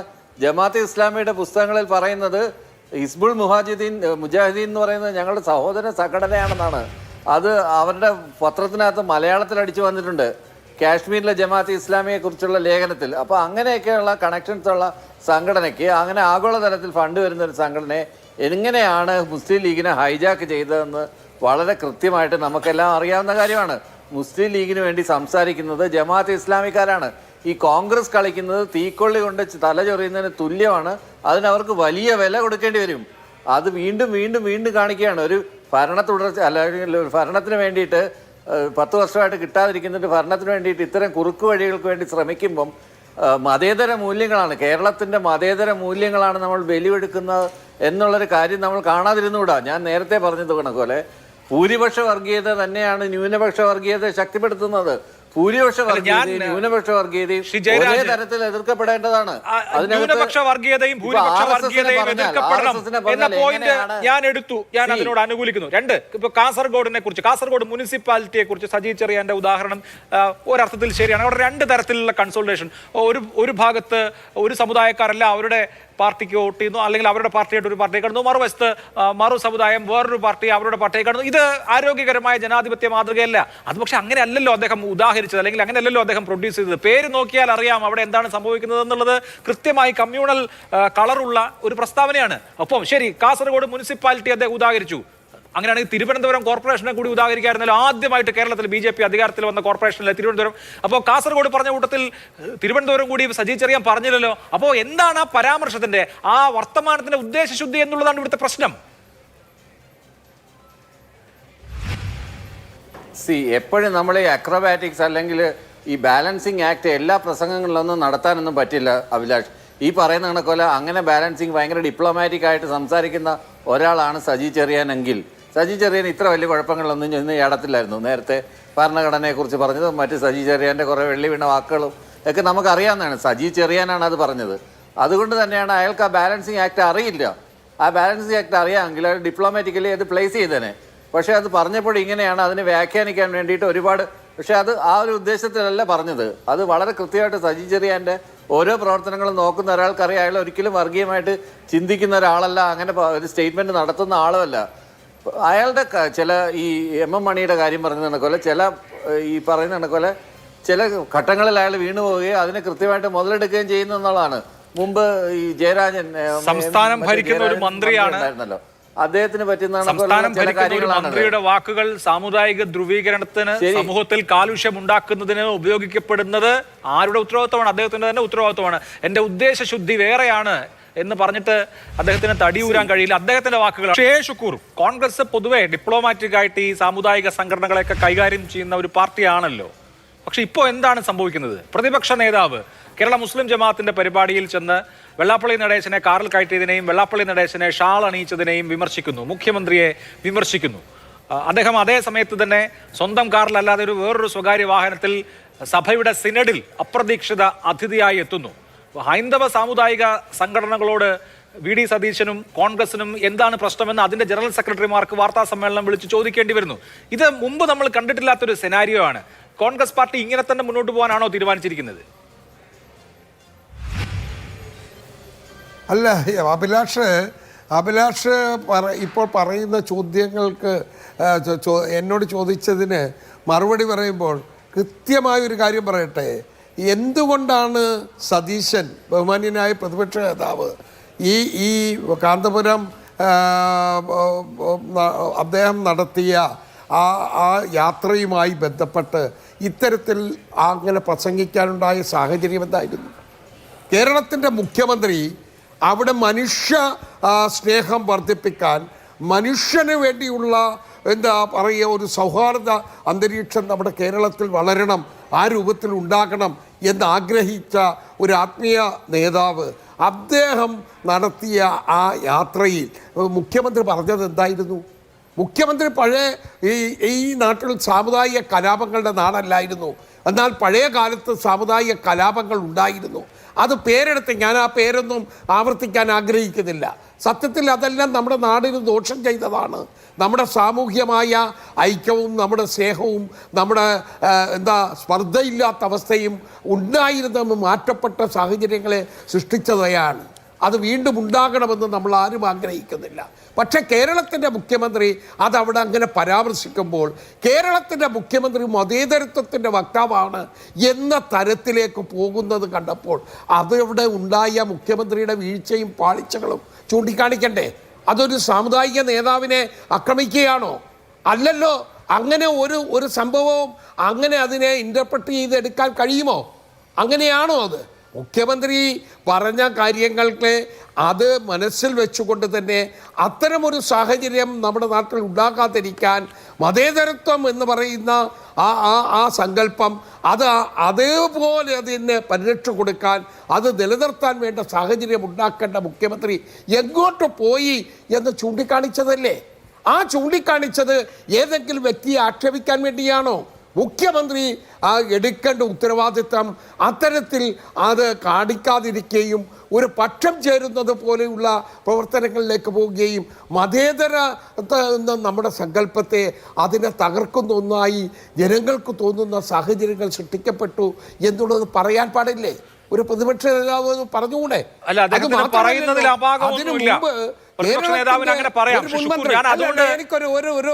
നിമിഷം കൂടെ സമയം തരണം അഭിലാഷ്. അത് ശരിയല്ല. ഞാനൊന്ന് പൂർത്തീകരിക്കട്ടെ. കേരളത്തിന്റെ മറ്റൊരു മുൻമന്ത്രിയായിരുന്നയാൾ ജമാഅത്തെ ഇസ്ലാമി UDF ഭരണം വന്നാൽ ആഭ്യന്തരമന്ത്രിയാകും എന്ന് പറഞ്ഞല്ലോ. ഇവിടെ ജയരാജ് എത്ര നിസ്സാരമായിട്ടാണ് എന്താ പറഞ്ഞു വന്നത്? ഏതെല്ലാം ജമാഅത്തെ ഇസ്ലാമിയുടെ കഴിഞ്ഞകാല പ്രവർത്തനവും ഇപ്പോഴത്തെ പ്രവർത്തനവും എല്ലാവർക്കും അറിയാവുന്നതല്ലേ? അതിനെ കഴിഞ്ഞ 10-25 വർഷക്കാലം കൂടെ കൊണ്ടു നടന്ന പാർട്ടിയും അതിന് നേതൃത്വം കൊടുത്ത സംസ്ഥാന ജനറൽ സെക്രട്ടറിയും ആയിരുന്നില്ലേ പിണറായി വിജയൻ? ഇപ്പോഴത്തെ ഈ രൂപത്തിലെടുക്കുന്നത്? അപ്പോൾ ബോധപൂർവമായി നമ്മുടെ ഇടയിൽ സ്പർദ്ധയുണ്ടാക്കി ന്യൂനപക്ഷ താല്പര്യങ്ങൾക്ക് ഇപ്പോൾ അവരുടെ പ്രവർത്തനത്തിൽ പോറലേറ്റിരിക്കുന്നു. അതുകൊണ്ട് ഭൂരിപക്ഷത്തെ പിടിച്ച് അവർ ഭൂരിപക്ഷ വിഭാഗ്യതയുണ്ടാക്കി മുതലെടുക്കാനുള്ള മുഖ്യമന്ത്രിയുടെ ശ്രമമുണ്ടല്ലോ, അത് നമ്മുടെ നാട്ടിൽ വിലപ്പോവില്ല. ജനങ്ങൾ ഇത് തിരിച്ചറിയും. അവസരവാദപരമായ ഇതൊക്കെ കേൾക്കട്ടെ, ജനങ്ങൾ വിലയിരുത്തട്ടെ, അത് ജനങ്ങൾക്ക് വിട്ടുകൊടുക്കാം. പക്ഷേ എന്റെ ചോദ്യം ഷുക്കൂർ, ഇപ്പോ രണ്ട് പ്രധാനപ്പെട്ട പ്രബല സാമുദായിക സംഘടനകളുടെ നേതാക്കൾ കോൺഗ്രസിനെ അഡ്രസ് ചെയ്ത് KPCC പ്രസിഡന്റ് നോക്കുകുത്തിയാണോ എന്ന് ചോദിക്കുന്ന സാഹചര്യം പോലും ഉണ്ടായി. എന്റെ ചോദ്യം, രണ്ട് സംഘടനകളുടെ ജനറൽ സെക്രട്ടറിമാർ, NSSന്റെയും SNDPയുടെയും ജനറൽ സെക്രട്ടറിമാർ തുറന്ന നിലപാട് പ്രഖ്യാപനം നടത്തിയല്ലോ. G. സുകുമാരൻ നായർ പറഞ്ഞത് കോൺഗ്രസിന് ഇങ്ങനെ പോയാൽ അടി കിട്ടുമെന്നാണ്. വെള്ളാപ്പള്ളി നടേശൻ പറഞ്ഞത്, ഞാൻ അതേ വാചകങ്ങൾ ഉദ്ധരിക്കുന്നില്ല, അത് കുറച്ച് കടുത്ത പദപ്രയോഗങ്ങളായതുകൊണ്ട്. ശരി, കോൺഗ്രസ് ഒരു തെരഞ്ഞെടുപ്പ് രംഗത്ത് നിൽക്കുകയാണല്ലോ. ഈ രണ്ട് സംഘടനകളുടെയും ജനറൽ സെക്രട്ടറിമാരെ അല്ലെങ്കിൽ ഈ രണ്ട് സംഘടനകളെ അവർക്ക് തെറ്റിദ്ധാരണയാണ് ഉണ്ടായിട്ടുള്ളതെങ്കിൽ അത് ബോധ്യപ്പെടുത്താൻ ശ്രമിക്കുമോ? അവരിലേക്ക് ഒരു പാലം ഇടുമോ? അവരുമായി ഒരു ചർച്ചയ്ക്കോ അല്ലെങ്കിൽ അവരുമായിട്ടുള്ള ഒരു മഞ്ഞുരുക്കത്തിനോ ശ്രമിക്കുമോ? ഞങ്ങൾ ഒരു സാമൂഹ്യ സംഘടനകൾക്ക് എതിരല്ല. CPMനെ പോലല്ല ഞങ്ങൾ അവരുടെ സ്ഥാനത്തെ, അവരുടെ സംഘടനയെ ബഹുമാനിക്കുകയും ആദരിക്കുകയും ചെയ്യുന്നവരാണ് കോൺഗ്രസ് എല്ലാ കാലത്തും. ഞങ്ങൾ പറഞ്ഞതിനെ മറ്റൊരു രീതിയിലേക്ക് വളച്ചൊടിച്ച് ചില ആളുകൾ വ്യക്തി താല്പര്യത്തിൻ്റെ അല്ലെങ്കിൽ സങ്കുചിതമായ താല്പര്യത്തിൻ്റെ ഭാഗമാകാൻ വന്നാൽ അവരുടെ ആ വ്യക്തിപരമായ അത്തരത്തിലുള്ള ആ താല്പര്യങ്ങളെയും സങ്കുചിത താല്പര്യങ്ങളെയും നമ്മൾ തുറന്നു കാണിക്കേണ്ടി വരും. അത് സ്വാഭാവികമായി ചെയ്തിട്ടുണ്ട്. ശരി. ഈ ശ്രീ വി ഡി സതീശൻ എടുത്ത നിലപാടെന്താ? അത് വർഗീയതയ്ക്കെതിരായ അതിശക്തമായ നിലപാടാണ്. അതിനോട് ഞങ്ങളെല്ലാം യോജിക്കുകയാണ്. അത് രാഹുൽ ഗാന്ധിയുടെ നിലപാടാണ്. ശരി. അത് അഖിലേന്ത്യാ കോൺഗ്രസ് കമ്മിറ്റിയുടെ നിലപാടാണ്. നമുക്കറിയാമല്ലോ. ആ നിലപാടിനനുസരിച്ച് ഞങ്ങൾ പോകുന്നു.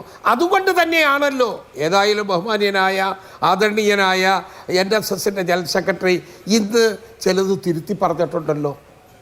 ഇന്ന് രാവിലെ അഭിലാഷ് അത് കേട്ടു കാണുമല്ലോ. സാമുദായിക സംഘടനയ്ക്ക് ഒരു സഭയ്ക്കും ഒരു ആത്മീയ നേതാക്കന്മാർക്കും ഞങ്ങൾ ഒരിക്കലും എതിരല്ല. ഞങ്ങളതെല്ലാം അംഗീകരിക്കുന്നവരാണ്. പക്ഷേ അങ്ങനെ അംഗീകരിച്ചു പോകുമ്പോൾ ഞങ്ങൾ എടുക്കുന്ന നിലപാടുകളുടെ അത് ഇപ്പോൾ കൊള്ളരുതാത്തതാണ്. മുമ്പ് ഞങ്ങൾ അതായി CPM സ്വീകരിച്ചാൽ അത് നല്ലതായിരുന്നു എന്ന് പറയുന്ന ഈ തട്ടിപ്പുണ്ടല്ലോ, ഈ എന്താ പറയുക ഇരട്ടത്താപ്പുണ്ടല്ലോ, ഇത് ജനങ്ങൾ തിരിച്ചറിഞ്ഞുകൊണ്ടിരിക്കുകയാണ്. ശരി, ഒരു സംശയം വേണ്ട, നമുക്കിതെല്ലാം കാണാൻ കഴിയും. ഏതായാലും 3ാം തവണ അധികാരത്തിൽ വരാൻ വേണ്ടിയുള്ള പരിശ്രമമാണല്ലോ നടത്തുന്നത്. അതിന് ഇത്തരത്തിലുള്ള ഒരു വിദ്വേഷത്തിന്റെ അവസ്ഥ ഉണ്ടാക്കണമോ? സമൂഹത്തിൽ വിഭജനത്തിന്റെ ഒരു സ്പർദ്ധ ഉണ്ടാക്കണമോ? പോകുന്നത് എന്തിന്? ശരി, ശ്രീ ജയസൂര്യൻ, ഇപ്പോ ഈ തെരഞ്ഞെടുപ്പ് നറേറ്റീവിൽ ആദ്യത്തെ ലാപ്പിൽ ഈ വിഷയങ്ങളിൽ കറങ്ങി തിരിയുകയാണ് കേരള രാഷ്ട്രീയം. നമ്മൾ ഭരണത്തെക്കുറിച്ചോ പെൻഷനെ കുറിച്ചോ വേറെ ഏതെങ്കിലും വിഷയങ്ങളെക്കുറിച്ചോ സാമൂഹ്യ സാമ്പത്തിക വിഷയങ്ങളെക്കുറിച്ചോ ഒന്നും ഈ സമയത്ത് കേൾക്കുന്നില്ല. ഒരു പക്ഷേ വരാൻ പോകുന്ന ദിവസങ്ങളിൽ മറ്റു വിഷയങ്ങളും ചർച്ചയാകുമായിരിക്കും. ഇപ്പോ ജമാഅത്തെ ഇസ്ലാമി എന്ന പോയിന്റിലോ വെള്ളാപ്പള്ളി നടേശൻ എന്ന മറ്റൊരു പോയിന്റിലോ തളയ്ക്കപ്പെട്ടിരിക്കുകയാണ് കേരള രാഷ്ട്രീയം. അപ്പോൾ ഇത് ഈ നിലയ്ക്ക് മുന്നോട്ട് പോകുന്നത് തന്നെയാണ് മെച്ചം എന്ന് നിങ്ങൾ കരുതുന്നുണ്ടോ? ഒരിക്കലുമില്ല. ഇത് കേരളത്തിന് സർവനാശത്തിലേക്കുള്ള വഴിയാണ്. നോക്കൂ, കഴിഞ്ഞ ഒരു 1/4 നൂറ്റാണ്ട് കാലത്തിലധികമായി കേരളത്തിൻ്റെ തെരഞ്ഞെടുപ്പ് രംഗത്ത് കേരളത്തിൻ്റെ വികസനത്തെ സംബന്ധിച്ചും കേരളത്തിലെ ജനങ്ങൾ നേരിടുന്ന പ്രശ്നങ്ങളെ സംബന്ധിച്ചുമുള്ള ചർച്ചകൾ നടക്കുന്നതേയില്ല. എനിക്ക് തോന്നുന്നു ശ്രീ EMSന്റെ കാലഘട്ടത്തിൽ തുടങ്ങിയതാണ്. അത് ഇറാൻ്റെ കാര്യത്തിൽ അല്ലെങ്കിൽ സദ്ദാം ഹുസൈൻ്റെ കാര്യത്തിലൊക്കെ ആരംഭിച്ച് പിന്നെ ഇങ്ങോട്ട് വന്ന എല്ലാ തെരഞ്ഞെടുപ്പുകളും നോക്കിയാലും തെരഞ്ഞെടുപ്പ് വരുമ്പോൾ കർഷകനില്ല, തൊഴിലാളിയില്ല, വിദ്യാർത്ഥിയില്ല, വീട്ടമ്മയില്ല, വിലക്കയറ്റമില്ല, യാതൊരു പ്രശ്നങ്ങളുമില്ല. തെരഞ്ഞെടുപ്പ് വരുമ്പോൾ മതവും സമുദായവും മാത്രമേ ഉള്ളൂ. അപ്പോൾ ആ തരത്തിലേക്ക് ഈ രാഷ്ട്രീയ അജണ്ട സെറ്റ് ചെയ്യുന്നത് ഇവിടുത്തെ LDFന്റെയും UDFന്റെയും ഒരു വളരെ മികച്ച തന്ത്രമാണ്. കാരണം കേരളീയ ജനത ലോകം മുഴുവൻ യാത്ര ചെയ്യുന്നവരാണ്, ഇന്ത്യയുടെ എല്ലാ പ്രദേശങ്ങളിലും പോയി താമസിക്കുന്നവരാണ്. അവരെ സംബന്ധിച്ചിടത്തോളം കേരളം ഇന്ന് അനുഭവിച്ചുകൊണ്ടിരിക്കുന്ന ബുദ്ധിമുട്ടുകൾ അവർ കൃത്യമായി മനസ്സിലാക്കുന്നുണ്ട്. പക്ഷേ ഒരു തെരഞ്ഞെടുപ്പ് വരുമ്പോഴേക്കും ആ വിഷയം ചർച്ചയിൽ നിന്ന് മാറ്റിക്കൊണ്ടുപോകാൻ വിദഗ്ധരാണ് LDFും UDFും.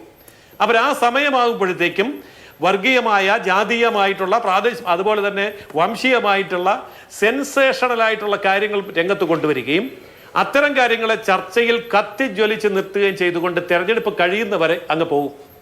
അതിൻ്റെ ഫലമായിട്ട് അവർക്ക് കിട്ടുന്ന ലാഭം കൊയ്യും. ഇതാണ് കേരളത്തിൽ സംഭവിച്ചുകൊണ്ടിരിക്കുന്നത് എന്നുള്ളത് മിക്കവാറും എല്ലാവർക്കും കൃത്യമായിട്ട് അറിയാം. പക്ഷേ എന്തുകൊണ്ട് ശ്രീ അഭിലാഷ് ചോദിച്ചതുപോലെ കേരളത്തിൻ്റെ പ്രശ്നങ്ങൾ, നമുക്ക് എന്തെല്ലാം കാര്യങ്ങൾ ഇവിടെയുണ്ട്.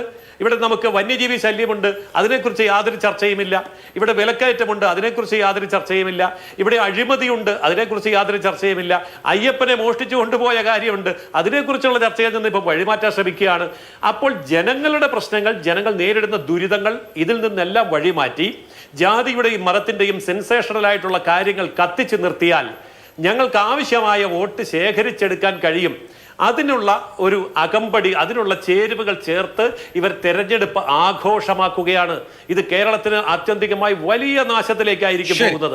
അതുകൊണ്ടാണ് BJP പറയുന്നത് വികസിത കേരളം എന്ന് പറയുന്ന അജണ്ട നമ്മൾ മുന്നോട്ട് വെച്ചുകൊണ്ട് പോകുന്നതിൻ്റെയും കാരണം അത് തന്നെയാണ്. ഇപ്പൊ ഞാൻ ഒരു കാര്യം കൂടെ പറയാം. അതായത് കേരളത്തില് ഈ തരത്തിലുള്ള ചർച്ചകളൊക്കെ ഉണ്ടാവാനുള്ള അടിസ്ഥാന കാരണം എന്താ? ഇവിടെ മുസ്ലിം ലീഗ് എന്ന് പറയുന്ന ഒരു രാഷ്ട്രീയ പാർട്ടി മാത്രമേ ഉണ്ടായിരുന്നുള്ളൂ. ആരും വലിയ ചർച്ചയൊന്നും ചെയ്തിരുന്നില്ല.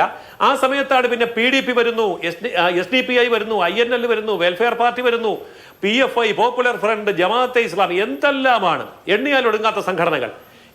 ഈ മുസ്ലിം സംഘടനകളോട് മത്സരിക്കാൻ മുസ്ലിം ലീഗിന് അവരുടെ നിലപാടുകളിൽ കടുപ്പം ചേർക്കേണ്ടി വന്നു. ഷാജിയുടെ മതമാണ് പോലെയുള്ള പ്രസംഗങ്ങൾ വേണ്ടി വന്നു. അപ്പോൾ ഇവരൊക്കെ മുസ്ലിം ലീഗ് ഇപ്പോൾ ഇവരോടൊക്കെ മത്സരിക്കുകയാണ്, PDPയോട് മത്സരിക്കുകയാണ്, SDPIയോട് മത്സരിക്കുകയാണ്. അങ്ങനെ തീവ്രവാദം രണ്ട് വശത്ത് വാളി കത്തിക്കുകയാണ്. ഞാൻ പറയുന്നത് ഇത് രണ്ടു മുന്നണികളും ശരിക്കും പറഞ്ഞാൽ എരിവ് കയറ്റി പിരികേറ്റി കത്തിച്ചു വിടുകയാണ് ഈ വർഗീയത. ആ വർഗീയത സഹിക്കാൻ വയ്യാതാകുമ്പോഴുള്ള പ്രതികരണങ്ങളാണ് വെള്ളാപ്പള്ളിയുടെയും സുകുമാരൻ നായരുടെയും ഭാഗത്ത് നിന്ന് ഉണ്ടാകുന്നത്. അപ്പോൾ അതിനെ കയറി വർഗീയം എന്ന് വിളിച്ചുകൊണ്ട് ബാലൻസ് ചെയ്യാൻ ശ്രമിക്കുന്നതിന് പകരം ഇപ്പോൾ അഭിലാഷ് ചോദിച്ചതുപോലെ യഥാർത്ഥത്തിലുള്ള കേരളത്തിന്റെ പ്രശ്നങ്ങൾ ചർച്ച ചെയ്യാൻ, വികസനം ചർച്ച ചെയ്യാൻ, കേരള ജനത എങ്ങോട്ട് പോകുന്നു എന്നുള്ളതിനെ കുറിച്ച് ചർച്ച ചെയ്യാൻ, നമ്മുടെ മക്കൾ നാട് വിട്ടു പോകുന്നതിനെ കുറിച്ച് ചർച്ച ചെയ്യാൻ, നമുക്ക് തൊഴിലില്ലായ്മ ഇത്ര രൂക്ഷമാകുന്നതിനെ കുറിച്ച് കടം കയറി മൂടി വ്യക്തി മുതൽ സർക്കാർ വരെ തകരുന്നതിനെ സംബന്ധിച്ച് ചർച്ച ചെയ്യാത്തത് എന്ത്? സാമുദായിക ധ്രുവീകരണ വിഷയങ്ങളിലാണോ കേരളത്തിൽ രാഷ്ട്രീയം മുന്നോട്ട് പോവേണ്ടത്? ശ്രീ ജോർജ് പൊടിപ്പാറ, ഇന്നലെ വെള്ളാപ്പള്ളി നടേശനും അതുപോലെ തന്നെ G. സുകുമാരൻ നായരും വാർത്താ സമ്മേളനം നടത്തുന്നു. VD സതീശനെ മുഖ്യ ശത്രു സ്ഥാനത്ത് നിർത്തുന്നു. എനിക്ക് തോന്നുന്നു VD സതീശനെ ഇവർ രണ്ടുപേരും മുഖ്യ ശത്രു സ്ഥാനത്ത് നിർത്തിയതോടുകൂടി തന്നെ കേരളത്തിലെ സെക്കുലർ പൊതുബോധം വലിയ തോതിൽ സതീശന് അനുകൂലമായിട്ടുണ്ട്. ഇടതുപക്ഷത്തിന് വോട്ട് ചെയ്യുന്നവർക്കടക്കം സതീശനോട് താല്പര്യമോ അനുഭാവമോ തോന്നുന്ന വിധത്തിലാണ് ജാതി നേതാക്കളുടെ പ്രതിപക്ഷ നേതാവിനെതിരെയുള്ള പോരാട്ടം. പക്ഷെ കോൺഗ്രസിൽ നിന്ന് വേണ്ട പിന്തുണ പ്രതിപക്ഷ നേതാവിന് കിട്ടുന്നുണ്ടോ? അത് കിട്ടാൻ സാധ്യതയുണ്ടോ?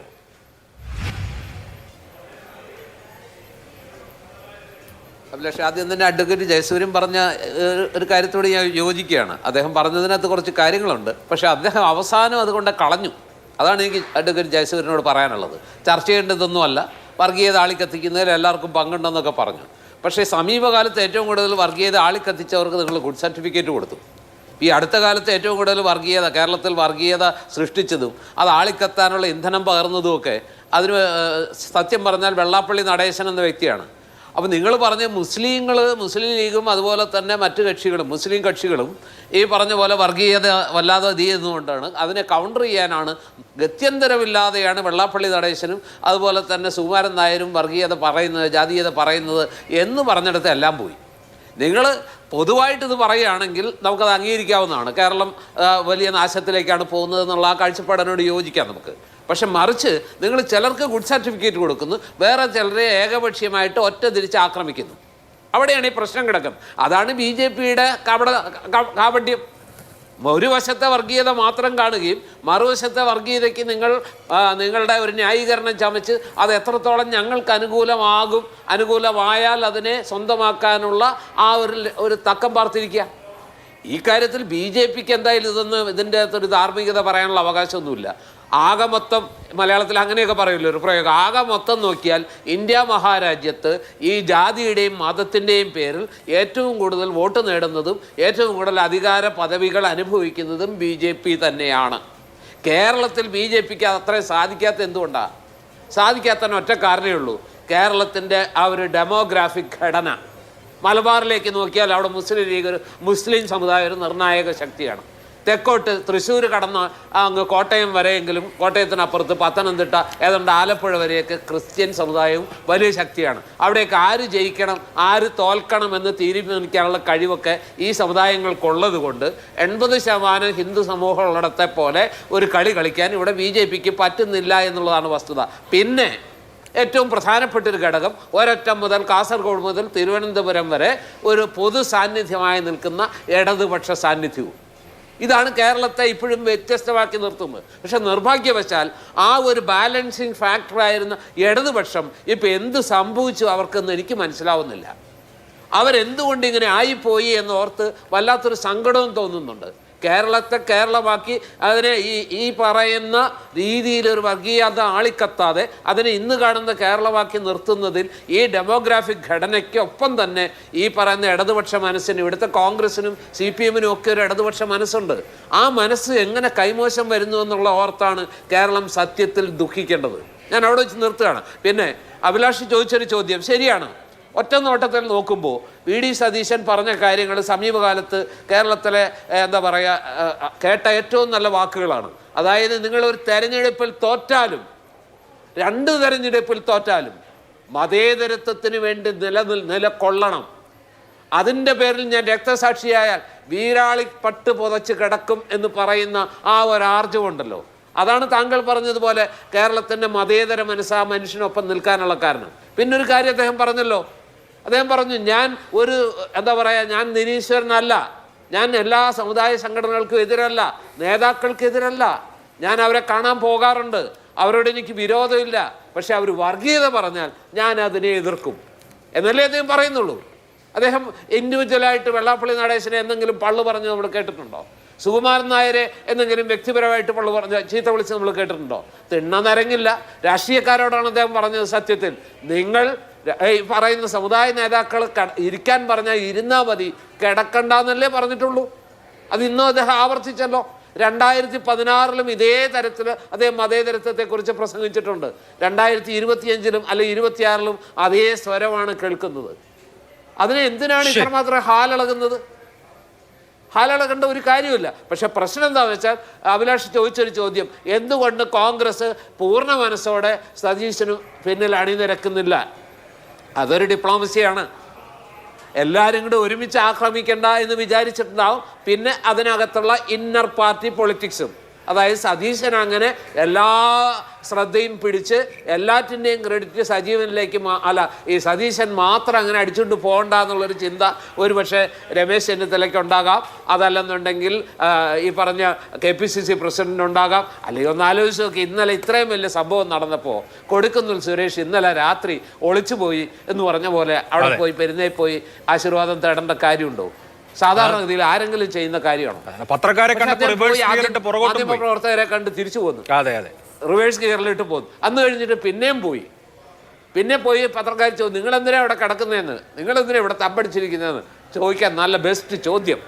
ഞാൻ ചോദിക്കുന്നു, ഇതാണ് കോൺഗ്രസിനകത്ത് എപ്പോഴും അതുണ്ട്. പക്ഷെ കോൺഗ്രസ് അങ്ങനെയാണ്. എങ്കിലും അതേ കോൺഗ്രസിൽ നിന്ന് ഇങ്ങനെ പറയാനുള്ള ആർജവമുള്ള നേതാക്കളും ഉണ്ടാകുന്നു എന്നതാണ് നമുക്കൊക്കെ ഒരു പ്രതീക്ഷ. ശരി, ശ്രീ സജീവൻ, നമ്മൾ കേരളത്തിലെ ഇടതുപക്ഷ നേതാക്കളുടെ പിണറായി വിജയൻ്റെതടക്കം നിരവധി പ്രസംഗങ്ങൾ മുമ്പ് കേട്ടിട്ടുണ്ട്. വർഗീയതയ്ക്കെതിരെ ആഞ്ഞടിക്കുന്ന, എല്ലാത്തരം വർഗീയതയ്ക്കെതിരെയും ആഞ്ഞടിക്കുന്ന, സമുദായ പ്രമാണിമാർക്കെതിരെ ആഞ്ഞടിക്കുന്ന വർത്തമാനങ്ങൾ. ഇപ്പോൾ പിണറായി വിജയനെ തന്നെ മാത്രം ഉദാഹരിച്ച NSSന്റെ ജനറൽ സെക്രട്ടറി ഒരിക്കൽ ഒരു സംഭാഷണം നടത്തിയപ്പോൾ, അല്ലെങ്കിൽ ഒരു വർത്തമാനം പറഞ്ഞപ്പോൾ അതിന് തിരിച്ചായിട്ട് ഒരു ജാതി സംഘടനയുടെ നേതാവിന് ഇത്ര ഔദ്ധത്യം പാടുണ്ടോ എന്ന് പിണറായി വിജയൻ എന്ന CPM സംസ്ഥാന സെക്രട്ടറി ചോദിക്കുന്നത് നമ്മൾ കേട്ടിട്ടുണ്ട്. വെള്ളാപ്പള്ളി നടേശൻ ഒരു കമ്മ്യൂണൽ പ്രസ്താവന നടത്തിയപ്പോൾ കേരളത്തിന്റെ തൊഗാഡിയാണ് എന്ന് പറയുന്നത് നമ്മൾ കേട്ടിട്ടുണ്ട്. ഇങ്ങനെ വളരെ രൂക്ഷമായ പദപ്രയോഗങ്ങൾ നടത്തിയിട്ടുള്ള, വർഗീയതയ്ക്കെതിരെ അതിശക്തമായ നിലപാടെടുത്തിട്ടുള്ള ഇടതുപക്ഷ നേതാക്കളെ നമ്മൾ മുമ്പ് കണ്ടിട്ടുണ്ടെങ്കിൽ ഇപ്പോൾ അവരിൽ നിന്ന് അത് ആ ആർജവത്തിൽ ഉണ്ടാവുന്നില്ല, അല്ലെങ്കിൽ നമ്മൾ കേൾക്കുന്നില്ല എന്നുള്ള വസ്തുത അവിടെ നിൽക്കുന്നു. അതേ സമയത്ത് തന്നെ പ്രതിപക്ഷ നേതാവ് ആർജവത്തോടു കൂടി പറയാനുള്ള കാര്യങ്ങൾ പറയുകയും ചെയ്യുന്നു. കേരള രാഷ്ട്രീയത്തിന് ഒരു ശീർഷാസന കാഴ്ച തലകുത്തി നമ്മൾ കാണുകയാണോ? ഒരു സംശയമില്ല. കാരണം നേരത്തെ കൃത്യമായ രൂപത്തിൽ വർഗീയതക്കെതിരെ, സാമുദായികതക്കെതിരെ ശബ്ദിച്ചിരുന്ന പാർട്ടിയാണ് CPM. ഇടതുപക്ഷത്തിലെ CPI ഉൾപ്പെടെയുള്ള പാർട്ടികൾക്ക് ആ നിലപാടുണ്ടായിരുന്നു. അത് ഇപ്പോൾ തീരെ കാണുന്നില്ല എന്ന് മാത്രമല്ല, ഇപ്പറയുന്ന രൂപത്തിൽ തനി വർഗീയത പറയുന്ന വെള്ളാപ്പള്ളിയെ പോലെയുള്ള ആളുകളെയൊക്കെ ഈ തലയിലേറ്റി നടക്കുന്ന രീതിയിലേക്ക് കാര്യങ്ങൾ പോകുന്നു.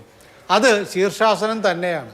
ഒരിക്കൽ പോലും അംഗീകരിക്കാൻ പറ്റാത്ത ഒരു കമ്മ്യൂണിസ്റ്റിനും ഒരു മതേതരവാദിക്കും ഒരു ജനാധിപത്യ വിശ്വാസിക്കും അംഗീകരിക്കാൻ പറ്റാത്ത കാര്യമാണ്. ഒന്നാമത്തെ കാര്യം, ഈ സതീശൻ പണ്ട് പറഞ്ഞ കാര്യം പിന്നീട് അദ്ദേഹം അതിൻ്റെ ഒരു ഡൈല്യൂട്ട് ചെയ്ത് പറഞ്ഞിട്ടുണ്ടെങ്കിൽ പോലും ഈ തിണ്ണ നിരങ്ങലുണ്ടല്ലോ, സമുദായ നേതാക്കന്മാരുടെ തിണ്ണ നിരങ്ങലിൻ്റെ ആ രീതി, അത് നമ്മുടെ രാഷ്ട്രീയ പാർട്ടിയുടെ നേതാക്കന്മാർ എന്നൊഴിവാക്കുന്നോ അന്നേ ഈ നാട് രക്ഷപ്പെടുള്ളൂ. കാരണം ഇവർക്കൊക്കെ എന്താണ് ശക്തി?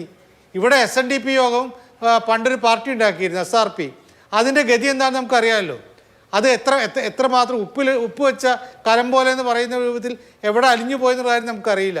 ഇതേപോലെ തന്നെ NSSഉം ഞങ്ങൾ വിചാരിച്ചാൽ എല്ലാം നടക്കുമെന്ന് വിചാരിച്ചിട്ട് ഈ രണ്ട് സംഘടനകളും ഒരു കാലത്ത് ഈ സുകുമാരൻ നായരൊക്കെ വരുന്നതിന് മുമ്പാണല്ലോ ഉണ്ടായിട്ടുള്ളത്, ശ്രീ വെള്ളാപ്പള്ളി വരുന്നതിന് മുമ്പാണല്ലോ. എന്നിട്ട് ആ പാർട്ടികൾക്കൊന്നും നിൽക്കാൻ പറ്റിയില്ല.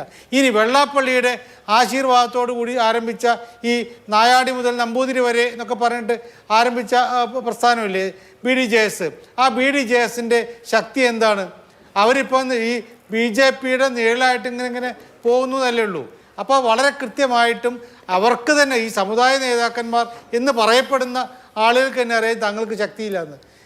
ഇവരെ പേടിച്ചിട്ട് ഇവർക്കില്ലാത്ത ശക്തി ഉണ്ട് എന്ന് വിചാരിച്ച് അവരെ പ്രകീർത്തിച്ച് നടക്കുന്നുണ്ട് എങ്കിൽ അതാര് നടന്നാലും, LDFിലെ നേതാക്കന്മാർ നടന്നാലും UDFിലെ നേതാക്കന്മാർ നടന്നാലും അത് വളരെ മോശമാണ്. അതൊരിക്കൽ പോലും അംഗീകരിക്കാൻ പറ്റാതെ ശീർഷാസനം തന്നെ ഇവിടെ VD സതീശൻ നേരത്തെ തന്നെ അദ്ദേഹം എടുത്ത നിലപാട് വളരെ കൃത്യമായിരുന്നു. അത് അദ്ദേഹം ഇപ്പോഴും അതിൻ്റെ ആ വാക്കുകളിലെ മയപ്പെടുത്തിയിട്ടാണെങ്കിലും ഇപ്പോഴും പറയുന്നുണ്ട്. കാരണം കിടക്കാൻ പറഞ്ഞാൽ ഇരിക്കാൻ പറഞ്ഞാൽ കിടക്കുന്ന രീതിയെക്കുറിച്ച് അദ്ദേഹം പറയുന്നുണ്ടല്ലോ. അതിനെ പക്ഷേ ഇപ്പോൾ ഈ ഇവിടെ പൊടിപ്പാറ പറഞ്ഞ പോലെ അത് സ്ട്രാറ്റജി ഒന്നുമല്ല, അത് മറ്റ് കോൺഗ്രസ് നേതാക്കന്മാർ മിണ്ടാതിരിക്കുന്ന സ്ട്രാറ്റജിയല്ല. സതീശനെ എല്ലാവരും കൂടി പുറമേയുള്ള ആളുകൾ കൂടി കടന്നാക്രമിച്ചിട്ട് അകത്ത് അദ്ദേഹത്തെ പുറത്ത് ചാടിക്കണം എന്നുള്ള കൃത്യമായ ലക്ഷ്യം തന്നെയാണ്. അതല്ലെങ്കിൽ ഇവിടെ ഇപ്പോൾ ഷുക്കൂർ പറഞ്ഞ പോലെ പറയാൻ, ഈ ഷുക്കൂർ പറഞ്ഞ ഞങ്ങൾ സതീശനെ ഒപ്പമാണ്, അത് രാഹുൽ ഗാന്ധിയുടെ നയമാണ്, ഇത് പറയാൻ ഇവിടെ KPCC പ്രസിഡന്റ്, കുറേയൊക്കെ മുൻ KPCC പ്രസിഡന്റുമാരുണ്ടല്ലോ, അല്ലെങ്കിൽ AICCയുടെ നേതാക്കന്മാരൊക്കെ ഉണ്ടല്ലോ, അവരാരെങ്കിലും ആർജവത്തോടു കൂടി പറയുമോ? അപ്പോൾ സതീശനെ പറഞ്ഞ് നിലനിൽക്കുന്ന വർഗീയതയുമായിട്ട് ഒരു തരത്തിൽ സന്ധിയുമില്ലാന്ന് പറയുന്നു. പക്ഷേ അതിനോടൊപ്പം നിൽക്കാൻ ഇവിടെ ഇപ്പോൾ ഷുക്കൂർ നിന്നിട്ടുണ്ട്. അദ്ദേഹം അത് എത്രമാത്രം പരസ്യമായിട്ട് പറയും നമുക്കറിയില്ല. എന്നാൽ പോലും മറ്റൊരു നേതാവും KPCC പ്രസിഡന്റ് സണ്ണി മുതൽ ഇങ്ങോട്ടേക്ക് എടുത്താൽ ഒരു നേതാവ് പോലും പറയുന്നില്ല. അത് കോൺഗ്രസിൻ്റെ ഭയമാണ്. ഇപ്പോഴും ഈ പറയുന്ന രൂപത്തിൽ തിണ്ണം നിരങ്ങാൻ തയ്യാറായിട്ട്, നേരത്തെ ഇന്നലെ ഒരു നേതാവ് പോയതിനെ കുറിച്ച് ഇവിടെ പറഞ്ഞല്ലോ, തിണ്ണം നിരങ്ങാൻ തയ്യാറായിട്ട് നിൽക്കുന്ന ആളുകളാണുള്ളത്. അത് തന്നെയാണ് നമ്മുടെ ജനാധിപത്യത്തിന്റെ ഏറ്റവും വലിയ പരാജയവും. ശരി, തീർച്ചയായിട്ടും പെരുന്നയിൽ പൊരുന്നയിരിക്കുന്ന നേതാക്കൾ എന്നൊക്കെ പണ്ട് കളിയാക്കിയിട്ടുണ്ട്. ആ കാലഘട്ടത്തിൽ നിന്ന് ഇനിയും മുന്നോട്ട് പോയിട്ടില്ല. ശ്രീ ജയരാജ്, ഇടതുപക്ഷത്തിന്റെ മൂല്യങ്ങൾ കൈയൊഴിയുന്നു, ഇടതുപക്ഷത്തിന്റെ ഒരു തരത്തിലും വെള്ളം ചേർക്കാൻ കഴിയാത്ത മതേതര നിലപാട് കൈമോശം വരുന്നോ? ഇങ്ങനെയൊക്കെയുള്ള സംശയം പൊതുസമൂഹത്തിൽ ഒരുപാട് പേർക്കുണ്ട്, രാഷ്ട്രീയം നിരീക്ഷിക്കുന്ന ആളുകൾക്കുമുണ്ട്. 4 വോട്ടിന് വേണ്ടി രാഷ്ട്രീയമായി മറ്റൊരു കാര്യം, പിണറായി വിജയൻ ഉപയോഗിക്കുന്ന വാക്ക് വേറെയാണ്, എന്തായാലും 4 വോട്ടിന് വേണ്ടി ഞങ്ങൾ മതേതര നിലപാട് പണയം വെക്കില്ല എന്ന് ആവർത്തിച്ച് ഗുളിക കുടിക്കുന്നത് പോലെ പറയുന്ന ആളുകളാണ് ഇപ്പോൾ ഇങ്ങനെയുള്ള ഒരു പ്രത്യേക സന്ദർഭത്തിൽ അത്ഭുതകരമാവണ്ണം, ആശ്ചര്യജനകമാവണ്ണം വല്ലാത്തൊരു നിലപാട് സ്വീകരിക്കുന്നത്. ഇതെങ്ങനെയാണ് സമൂഹം ഉൾക്കൊള്ളേണ്ടത്? ഇതിനകത്ത് നിലപാട് മാറ്റത്തിൻ്റെ പ്രശ്നങ്ങളൊന്നുമില്ല. ഇതിനകത്ത് പ്രബലമായ 2 സമുദായ സംഘടനകൾ ഒന്നിച്ച് ചേർന്ന് പ്രവർത്തിക്കാനായിട്ട് ആഗ്രഹിക്കുന്നെങ്കിൽ കേരളത്തിൻ്റെ ഒരു സെക്യുലർ സ്പേസിന് എന്തോ ഉടവുണ്ടായിട്ടുണ്ടെന്ന് അവർക്ക് തോന്നിയിട്ടുണ്ടെങ്കിലും NSS എല്ലാ കാലത്തും സെക്യുലർ ആയിട്ടുള്ളൊരു നിലപാടാണ് എടുത്തിരിക്കുന്നത്. കേരള രാഷ്ട്രീയം എടുത്ത് പരിശോധിച്ച് കഴിഞ്ഞാൽ സുകുമാരൻ നായർ സാറാണെങ്കിലും അതിനു മുമ്പ് ഇരുന്ന പണിക്കർ സാറായിരുന്നതിലും ആരും അങ്ങനെ തന്നെയാണ് എടുത്തിരിക്കുന്നത്. പിന്നെ വെള്ളാപ്പള്ളി നടേശൻ്റെ നേരത്തെ ചില പ്രസ്ഥാനങ്ങൾ ഒഴിച്ചു നിർത്തിക്കഴിഞ്ഞാൽ SNDPയും അതുപോലെയുള്ള കാഴ്ചപ്പാടുകളുള്ള ഒരു സമുദായ സംഘടന തന്നെയാണ്. അങ്ങനെ നവോത്ഥാനത്തിൻ്റെ ഭാഗമായിട്ട് ഒരുമിച്ച് വരുന്നതിന് ഒരു ഹെലിക്കലി ട്വിസ്റ്റഡ് ലാഡറിൻ്റെ 2 വശത്ത് നിൽക്കുന്ന സംഘടനകൾ അവർ പരസ്പരം എതിർക്കേണ്ടവരല്ല, ഒരുമിച്ച് നിൽക്കേണ്ടവരാണെന്ന് അവർക്ക് തോന്നിക്കഴിഞ്ഞാൽ അതിന് ആർക്കാണ് ഇത്ര ഹാലിളകുന്നത്? അവർ ഒരുമിക്കട്ടെ, നല്ലതല്ലേ? കേരള രാഷ്ട്രീയത്തിൽ അത് തീർച്ചയായിട്ടും നല്ലതല്ലേ ഉണ്ടാക്കത്തുള്ളൂ. അതാണ് അതിനകത്ത് ഏറ്റവും വലിയ പ്രശ്നം. പിന്നെ ഈ VD സതീശൻ്റെ ഇരട്ടത്താപ്പിനെ കുറിച്ച് നമ്മൾ പറയേണ്ട കാര്യമില്ല. രാവിലെ ഒരു പ്രസ്ഥാനം പറയുന്നു, വൈകുന്നേരം അതിന് മലക്കം പറയുന്നു. അത് പോട്ടെ, ഈ 2006ലും 2011ലും ഭാരതീയ വിചാര കേന്ദ്രത്തിൻ്റെ പരിപാടിയിൽ പങ്കെടുക്കുകയും ഗോൾവാൾക്കർ ചിത്രത്തിന് മുന്നിൽ ചെന്ന് കുമ്പിട്ട് വണങ്ങുകയും ചെയ്യുന്ന സതീശനാണ് ഇവിടുത്തെ ഏറ്റവും വലിയ സെക്യുലർ ആളെന്നൊക്കെ പറയുന്നത് കേട്ടപ്പോൾ എനിക്ക് വലിയ അത്ഭുതം തോന്നി. എത്ര വെള്ളം പൂശാൻ ശ്രമിച്ചാലും അത് കറുത്ത് തന്നെ ഇരിക്കും. സതീശൻ അങ്ങനെ ഒരു സെക്യുലർ സ്പേസ് ഒരിക്കലെങ്കിലും RSSനെതിരെ ഒരു പ്രസ്ഥാനം നടത്താൻ സതീശൻ തയ്യാറായിട്ടുണ്ടോ?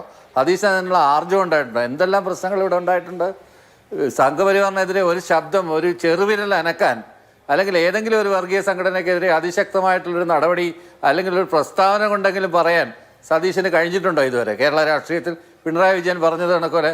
അതുകൊണ്ട് അത്തരത്തിലുള്ള ഈ എത്ര ഇനി കപട മോടി എടുത്ത് കാണിച്ചാലും സതീശൻ സംഘടനകളെല്ലാം ചേർന്ന് സതീശനെ പറവൂരിൽ തോപ്പിക്കാൻ പല തെരഞ്ഞെടുപ്പുകളിൽ ശ്രമിച്ചിട്ടുണ്ട്. ഈ തെരഞ്ഞെടുപ്പിലും അങ്ങനെ ശ്രമിക്കുമെന്ന് തോന്നുന്നു. സെൻകുമാറിന്റെ ഒക്കെ പ്രഭാഷണങ്ങൾ കേൾക്കുമ്പോൾ സതീശനെ ടാർഗറ്റ് ചെയ്ത് തോൽപ്പിക്കണം എന്ന് ഹിന്ദു സംഘടനകൾ പ്രഖ്യാപിച്ച തെരഞ്ഞെടുപ്പൊക്കെ ഉണ്ടായിട്ടുണ്ട് കേരളത്തിൽ. സതീശനെ തോൽപ്പിക്കുകയോ ജയിപ്പിക്കുന്ന ഒരു വിഷയമല്ല.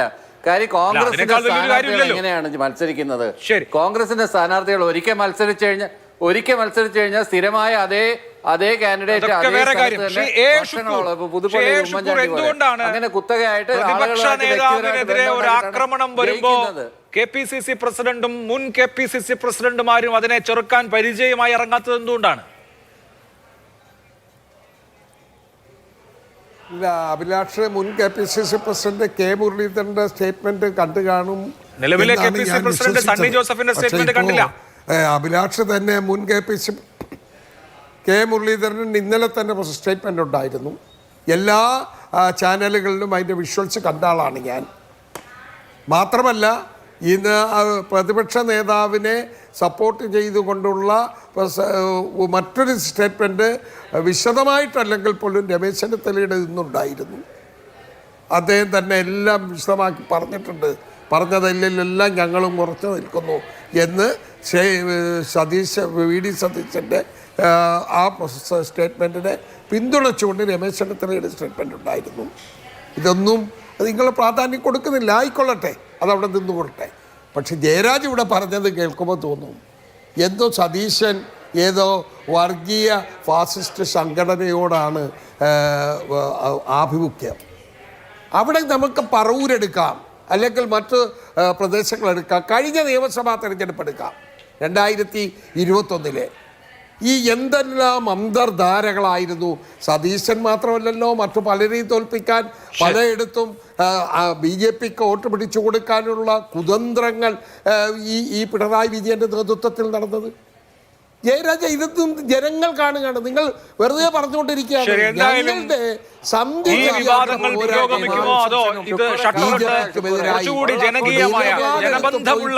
ജനബന്ധമുള്ള വിഷയങ്ങളിലേക്ക് വരുമ്പോൾ കേരളത്തിന്റെ രാഷ്ട്രീയം കാത്തിരിക്കാൻ നമുക്ക്. വളരെ നന്ദി. 5 പേർക്കും സൂപ്പർ പ്രൈം ടൈം അവസാനിച്ചു. നമസ്കാരം.